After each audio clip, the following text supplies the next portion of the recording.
अध्यक्ष महोदय, घटनाक्रम आपण बघितला तर तो सरळ नाही आहे. अध्यक्ष महोदय, ते देवेंद्रजींच्या विरोधात बोलण्याच्या आदल्या दिवशी माननीय विरोधी पक्षनेत्यांना माझी विनंती आहे, आपण माझं ऐकलं तर कृपा होईल. अध्यक्ष महोदय, आता तुम्ही कशामध्ये बोलता, पण त्यांच्याशी मी बोलतोय ना. आशिषजी बोला. आणि मग अध्यक्ष महोदय, ही जी वृत्ती आहे ना, हे पत्रकार पोपटलाल यांच्या पक्षाचे, ते आदल्या दिवशी बोलले अध्यक्ष महोदय एका दिवसात भाजपला संपवेल, आणि दुसऱ्या दिवशी अध्यक्ष महोदय जरांगे पाटील म्हणतात की उपमुख्यमंत्र्यांना आणि बाकीच्यांना मी निपटून टाकेन. अध्यक्ष महोदय, कोरिलेशन काय आहे? यांच्या पक्षाचे प्रवक्ते पोपटलाल बोलले नसते मध्ये तर मी बोललो नसतो, पण यांना राजकारण हवंय तर बोलणार. अध्यक्ष महोदय, सकाळी अध्यक्ष महोदय सकाळी 9 वाजता ते म्हणतात भाजपला एका दिवसात संपवू ठरवलं, तर दुसऱ्या दिवशी मनोज जरांगे पाटील ही भाषा करतात. हे सहज आहे का अध्यक्ष महोदय? याच्या मागे घटकारस्थान आहे का अध्यक्ष महोदय? आमच्या मनात प्रश्न आहे आणि आम्हाला वाचवणं तुमची जबाबदारी अध्यक्ष महोदय. प्राण प्रतिष्ठा या दोन्ही गोष्टी उपमार्ग वाचवणं या बाबतीत तुमची भूमिका अध्यक्ष महोदय त्या ठिकाणी घेणं अध्यक्ष महोदय आवश्यक आहे. अध्यक्ष महोदय, अध्यक्ष महोदय भाषा ठीक आहे, देवेंद्रजी तर कधी आम्हाला बोलले नाही, बोलणार नाही, आजही बोलले नाही. अध्यक्ष महोदय, आम्ही ऐकतो पंतप्रधान मोदींची सभा महाराष्ट्रात उधळून टाकू, येऊन दाखवा. कोण तुम्ही? कोण तुम्ही अध्यक्ष महोदय? आज आम्हाला ही भाषा बोलायला लागतं अध्यक्ष महोदय. आज या सदनामधला संदेश जाणं सुद्धा आवश्यक आहे. प्रधानमंत्र्यांना सुद्धा त्या ठिकाणी सभा घेऊ देणार नाही, येऊ देणार नाही अध्यक्ष महोदय. हा कट कारस्थानाचा भाग आहे अध्यक्ष महोदय. अध्यक्ष महोदय, आणि म्हणून अध्यक्ष महोदय या सगळ्या विषयावर अध्यक्ष महोदय याची आपण गंभीर नोंद घेतली पाहिजे. या व्यवस्था मोडण्याचा प्रयत्न, याच्यामध्ये महाराष्ट्र बेचिराग करण्याची भूमिका मांडली जाते. या विरुद्ध पंतप्रधानांच्या विरोधात कटकारस्थान आहे. मुख्यमंत्री आणि मंत्री अध्यक्ष महोदय योजना कशी बनली ऐकून घ्या अध्यक्ष महोदय. अध्यक्ष महोदय, आज हा व्यक्ती त्याला आम्हाला महत्व द्यायचं नाही, कारण आम्ही समाजाबरोबर आहे आणि समाज आमच्या बरोबर आहे. अध्यक्ष महोदय, समाजाच्या भूमिका मागणी मान्य करण्यासाठी रक्ताचं पाणी आम्ही करू अध्यक्ष महोदय. एका व्यक्तीला पूर्ण मराठा समाजाची मोनोपोली दिलेली नाही अध्यक्ष महोदय.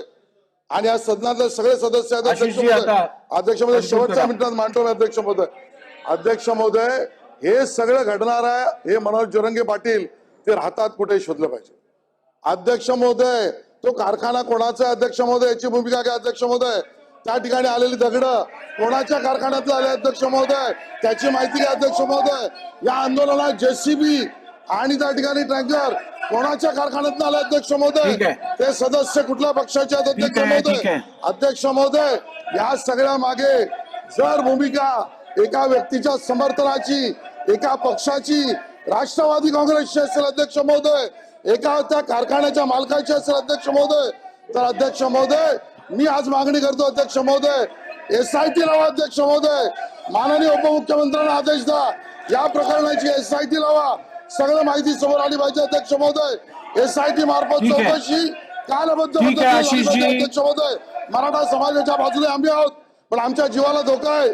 आणि रचना योजना एका कारखान्यातून चाललंय, एका घरातून चाललंय, याची SIT चौकशी अध्यक्ष महोदय झालीच पाहिजे अध्यक्ष महोदय. मी मगाशी म्हटलं अध्यक्ष महोदय, मराठा समाजाच्या आंदोलनाच्या मागण्याच्या बद्दल आमची भूमिका स्पष्ट आहे, ती समाजाबरोबर आहे. पण अध्यक्ष महोदय, केवळ कायद्याचं राज्य या विषयावर जरी आपण बोललो तरी अध्यक्ष महोदय, त्यातले एक ज्यांच्यावर गुन्हा सिद्ध झाला आणि ज्यांना शिक्षा झाली ते वेळेकर असं म्हणतात की कोपर्डीच्या केसमधल्या असलेल्या आरोपींना कोर्टाच्या आवारात जाऊन मार, हे आम्हाला यांनी सांगितलं.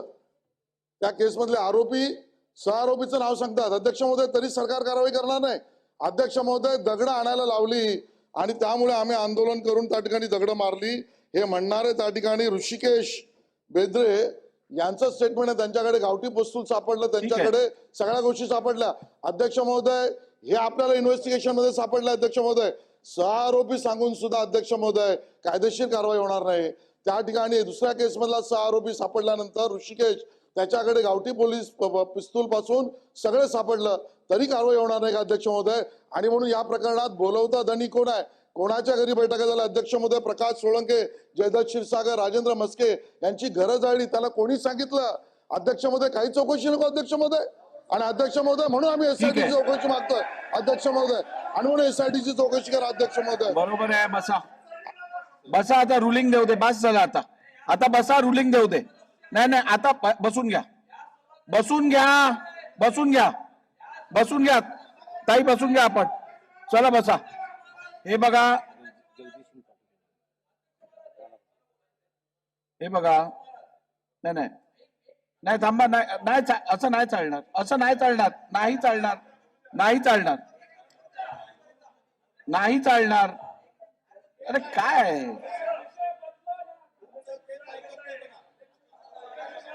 अध्यक्ष महाराज, आशिष शेलार साहेबांनी जो मुद्दा मांडला, माझा त्याला जोडून एक मुद्दा आहे. या सभागृहाचे ते कोण सदस्य आहेत जे या कारस्थानामध्ये होते? अध्यक्ष महाराज, याचा खुलासा झाला पाहिजे, याचा खुलासा झाला पाहिजे. ठीक आहे, बसून घ्या. कारखान्यावरती मिटिंग झाल्या, कुणाच्या कारखान्यावरती मिटिंग झाल्या, या सभागृहाचे कोण सदस्य आहेत त्यांना अटक करा. अध्यक्ष महाराज, या सन्मान्य सदस्य आशिष शेलार यांनी जो आज अत्यंत महत्वाचा मुद्दा, अत्यंत संवेदनशील मुद्दा या सभागृहात मांडला आहे, त्याची सभागृहाने नोंद घेतलेली आहे. यावरती सन्मान्य विरोधी पक्ष नेते आणि सन्मान्य बाळासाहेब थोरातांनी आपलं पण मत व्यक्त केलं आहे.